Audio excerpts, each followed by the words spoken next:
Іштван Гайдуш, суверенна європейська Україна. Шановний пане голово, шановні колеги, хочу сказати, що цей проект закону теж відноситься до виконання першої фази плану дій щодо лібералізації ЄС безвізового режиму для України.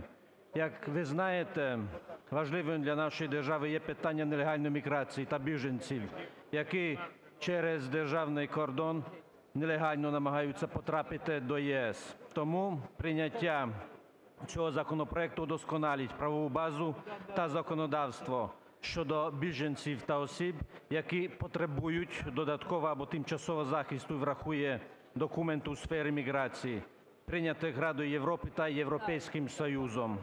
Прийняття цього закону значно покращить імідж України в очах міжнародної спільноти і наблизить наше законодавство до європейських стандартів. Наша група підтримує цей проект закону. Дякую. Дякую. Народний депутат Мирний, фракція "Свобода".